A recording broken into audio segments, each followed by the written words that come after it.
दोस्तों, जैसा कि आप लोग जानते हो, सुप्रीम कोर्ट ने एससी और एसटी रिजर्वेशन में कोटे के अंदर सब कोटा बनाने का जो फैसला लिया है, 7 जजों की बेंच बैठी हुई थी, 6-1 से यह फैसला पारित किया गया। दोस्तों, इसके बाद चौतरफा इस फैसले का विरोध होने लगा। इसका हम अंदाजा लगा सकते हैं कि सोशल मीडिया के ऊपर जिस प्रकार से लोगों का गुस्सा फूट रहा है, देखा जा रहा है कि ये पूरे फैसले से जो एससी और एसटी समाज है वो कतई खुश नहीं है, कुछ लोगों को छोड़कर।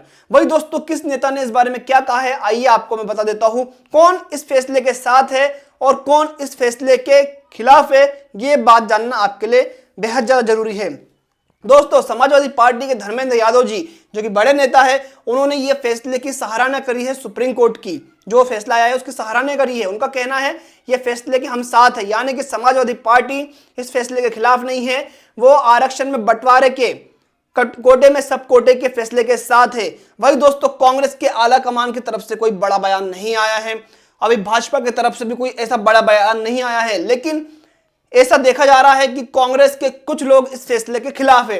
वही दोस्तों, आपको मैं बता दूं, पप्पू यादव जी, जो कि सांसद है पूर्णिया से, उन्होंने इस फैसले का कड़ा विरोध जताया है। उनका कहना है कि आरक्षण की मूल भावनाओं को तोड़ने वाला यह फैसला है। ये वीडियो देखिए उनका जरा।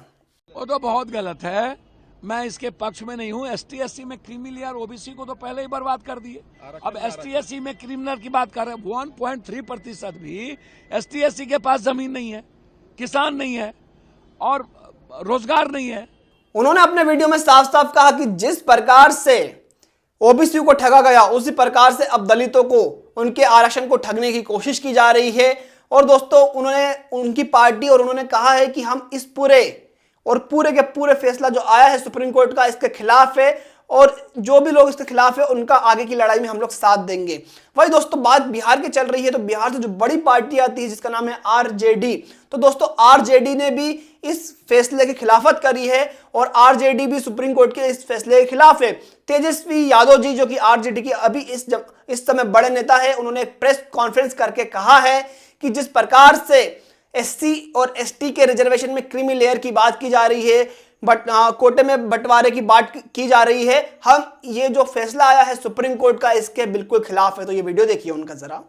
शुरू के दौर से ये मानना है कि राष्ट्रीय जनता दल जो है सर्वोच्च न्यायालय के अनुसूचित जाति और जनजाति के आरक्षण के वर्गीकरण के पक्ष में नहीं है, और ये निर्णय 1932 के पुनः पैक्ट और संविधान के मूल भावनाओं के खिलाफ हम लोग इसको मानते हैं। ये साफ बात है। आरक्षण जो दलितों को, आदिवासियों को जो दिया गया था, इसमें क्रीमी लेयर का क्या मामला है? आपने देखा, तेजस्वी यादव ने इस जो फैसला आया है इसका कड़ा विरोध जताया है। उनका कहना साफ साफ है कि डॉक्टर बाबा साहब आंबेडकर ने जो आरक्षण दिया था, वो ऊंच नीच भेदभाव जो आज तक चला आ रहा है हमारे देश में और आज भी बहुत मात्रा में है, इसको बांटने के लिए, इसको दूर करने के, ना कि किसी आर्थिक उन्मूलन के कार्यक्रम को आगे बढ़ाने के लिए आरक्षण दिया था। तो दोस्तों, तेजस्वी यादव जी की पार्टी भी इस पूरे फैसले के खिलाफ है। वही दोस्तों, मैं आपको बता दूं कि जो समाजवादी पार्टी है वो तो इसके साथ है यूपी में, लेकिन अभी जो बड़ी पार्टी है बहुजनों की, मायावती जी भी इस फैसले के ऊपर क्वेश्चन उठाती हुई नजर आई। उनका ये जरा ट्वीट देखिए। वो अपने ट्वीट में बहुत बड़ा क्वेश्चन पूछती है। वो लिखती है, सामाजिक उत्पीड़न की तुलना में राजनीतिक उत्पीड़न कुछ भी नहीं।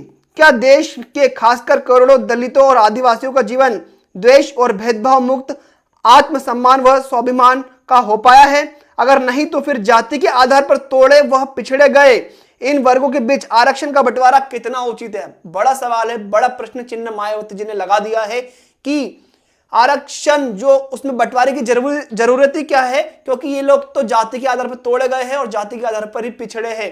तो क्या अभी तक क्या इनको आत्मसम्मान और स्वाभिमान का जीवन मिल पाया है? क्या कहते हो बहन जी के इस ट्वीट को लेकर? नीचे कॉमेंट जरूर करिएगा। दोस्तों, आप लोग पा रंजित को जानते होंगे, जो कि एक डायरेक्टर है और साउथ इंडिया से आते हैं और दलित समाज से आते हैं। इन्होंने जो ये फैसला आया है सुप्रीम कोर्ट का, इसकी बड़ी खिलाफत की है। वो इस पूरे फैसले के खिलाफ नजर आ रहे हैं और उन्होंने बहुत बड़ा एक ट्वीट किया है और उनका साफ साफ कहना है कि जिस प्रकार से एससी और एसटी के रिजर्वेशन में क्रीमी लेयर की बात की जा रही है, बंटवारे की बात की जा रही है, मैं इस फैसले का विरोध करता हूं और कड़ा विरोध जताता हूं। और एससी और एसटी को इस प्रकार के जो फैसले आ रहे हैं उसको नजरअंदाज नहीं किया जाना चाहिए, क्योंकि उनकी हकमारी हो सकती है। और ये एक ब्राह्मणिकल फैसला है, ब्राह्मणिकल स्ट्रक्चर द्वारा दिया गया फैसला है। उन्होंने बड़ा ये मुद्दा बोला है, बड़ी बात बोली है। आप क्या कहते हो नीचे कमेंट करके अपनी राय जरूर दीजिएगा। दोस्तों, जिस प्रकार से आपको मालूम होगा, चंद्रशेखर आजाद जी तो लगातार ही इस पूरे फैसले का विरोध जता रहे थे। उन्होंने जो संसद में भी आवाज उठाई और जब वो इंटरव्यूज भी दे रहे थे अलग अलग मीडिया को, तो उन्होंने साफ साफ कहा था कि अगर बंटवारा करना है तो सबसे पहले 300-400 उन परिवारों का बंटवारा करो जो पिछले कई सालों से, करीब करीब 75 सालों से आरक्षण लेकर आ रहे हैं और जज बन रहे हैं। हाँ दोस्तों, कॉलेजियम सिस्टम पर उन्होंने सबसे पहले वार किया। उनका कहना है कि लगातार जिन वर्गों के ऊपर अत्याचार हो रहा है, जिनके ऊपर क्या बोलते शोषण हो रहा है, अगर उनकी यूनिटी तोड़ी जाएगी तो ये उनके भविष्य के लिए बहुत घातक है। और भी दोस्तों कई ऐसे जो एक्टिविस्ट है वो बाहर निकल कर आए, उन्होंने इस पूरे फैसले का विरोध किया। और आपको मैं बता दूं कि एक बड़ी घोषणा की जा रही है जो सोशल मीडिया के ऊपर चल रही है कि 21 अगस्त को भारत बंद हो सकता है। कई दलित संगठन इस जो पोस्ट है, ये जो पोस्टर, इसको ट्वीट कर रहे हैं, रीट्वीट कर रहे हैं, इंस्टाग्राम पे डाल रहे हैं, फेसबुक पे डाल रहे हैं। मतलब अभी केवल सोशल मीडिया पे घूम रहा है, कोई औपचारिक घोषणा नहीं हुई किसी की तरफ से। और लोगों का कहना है कि 21 अगस्त को भारत बंद हो सकता है, ऐसा हम जो सोशल मीडिया पे चल रहा है उसके आधार पर कह रहे हैं। दोस्तों, क्या आपको लगता है कि 2 अप्रैल जैसा भारत बंद, जो एट्रोसिटी एक्ट में जब सुप्रीम कोर्ट ने फैसला दिया था और 2 अप्रैल जैसा भारत बंद हुआ था, ऐतिहासिक भारत बंद जो कि एससी और एसटी वर्ग द्वारा किया गया था, वैसा ही भारत बंद इस फैसले को भी लेकर किया जाना चाहिए? आप क्या कहते हो नीचे कमेंट करके अपनी राय जरूर दीजिएगा।